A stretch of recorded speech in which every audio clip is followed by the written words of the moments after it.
नमस्कार मो पाठशालार आउ एक नुआ सेसन रे आपनकु स्वागत। आसंतु आज आम आलोचना करिबा भारतर केतेक प्रमुख ह्रद संपर्क रे। भारत रे अनेक ह्रद थिबा सत्ते मध्य किछि मेजर लेक्स को एठारे आमे आलोचना करिबा। एहा होछि आम ओडिसार चिलिका ह्रदर मनोरम दृश्य। तेबे आसंतु वर्तमान आमे जानिबा चिलिका ह्रद संपर्क रे सविशेष तथ्य। चिलिका ह्रदटी आम ओडिशा रे अवस्थित। ओडिशार पुरी खोर्धा और गंजाम जिला को यह स्पर्श करे। ठीक एहीपरि जदि देखिबा चिलिका ह्रदटी होछि आम एशिया महादेशर लार्जेस्ट ब्रैकिश वाटर एवं जदि देखा जाए सारा पृथ्वी रे ये होछि सेकेंड लार्जेस्ट ब्रैकिश वाटर।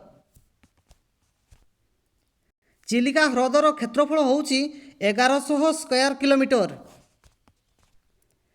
एही सुंदर दृश्यटी होछि पुलिकेट लेक बा पुलिकेट ह्रदर। एबे आसंतु आमे जानिबा पुलिकेट ह्रद संपर्क रे।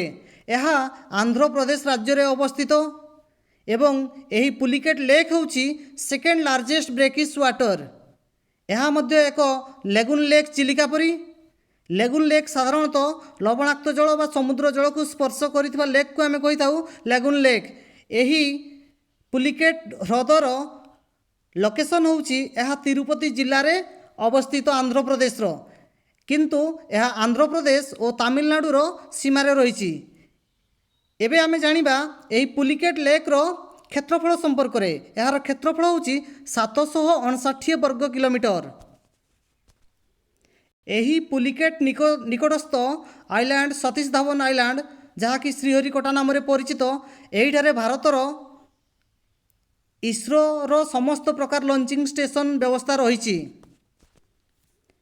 एही ह्रदटी होछि वेम्बनाड ह्रद। एबे आमे जानिबा एही वेम्बनाड ह्रद संपर्क रे। ए ह्रदटी आम देशर केरल राज्य रे अवस्थित। एही ह्रदटी लॉन्गेस्ट लेक आम भारतर सबुठारु दीर्घतम बा लंबा लेक नाम रे ख्याति अर्जन करछि एवं यार दीर्घता होछि 96.5 किलोमीटर। एही ह्रदटीर क्षेत्रफल होछि 230 वर्ग किलोमीटर। एबे आसंतु आमे जानिबा लोनार लेक संपर्क रे। लोनार लेक टी आम देशर महाराष्ट्र राज्य रे अवस्थित। लोनार ह्रद होछि एक आस्ट्रोब्लेम जहाँ एक मेट्राइट द्वारा सृष्टि होइछि एवं एही लोनार लेक रो अन्य नाम होछि लोनार क्राटर मध्य। एबे आसंतु आमे जानिबा संबर लेक संपर्क रे। एही संबर लेक आम भारतर राजस्थान राज्य रे अवस्थित। एही संबर लेक टी भारतर लार्जेस्ट इनलैंड सॉल्ट लेक नाम रे परिचित। यार लोकेशन होछि संबर सिटी निकटस्थ जयपुर जिल्ला रे एवं एही ह्रदर जल सबुठारु सल्टेस्ट बोली जणा जाइछि। एही ह्रदटी होछि आम भारतर सबुठारु सुंदर ह्रद जार नाम होछि डाल लेक। एबे आसंतु जानिबा डाल लेक संपर्क रे। एही डाल लेक टी जम्मू और काश्मीर राज्य रे अवस्थित। मात्र वर्तमान जम्मू और काश्मीर आउ राज्य होई नाही। जम्मू एवं काश्मीर आम भारतर दुईटी केंद्र शासित अंचल रूपे परिचित। एही डाल लेक रो अन्य नाम गुड़िक होछि lake of flowers, jewel in the crown of Kashmir, most beauty lake in India. एहीपरि भाव में डाल लेक रो अनेक नाम रही। एही डाल लेक टी जम्मू काश्मीर रो श्रीनगर सहर ठारे बा श्रीनगर सहर निकट रे अवस्थित। एबे आसंतु जानिबा आउ एक ह्रद उलार लेक संपर्क रे। एही उलार लेक टी मध्य जम्मू काश्मीर रे अवस्थित। एही उलार लेक रो जल सबुठारु मधुरतम जल हिसाब रे ख्याति अर्जन करिछि बा यह सबुठारु स्वीट वाटर नाम रे मध्य परिचित। एही उलार lake T largest fresh water तालिका रे साउथ एशिया रे प्रथम स्थान अधिकार करिछि। ଏହି ସୁନ୍ଦର ହ୍ରଦଟି ହେଉଛି ସଲାମୁ ହ୍ରଦ। ଏବେ ଆସନ୍ତୁ ଜାଣିବା ଆମେ ଏହି ସଲାମୁ ହ୍ରଦ ସମ୍ପର୍କରେ।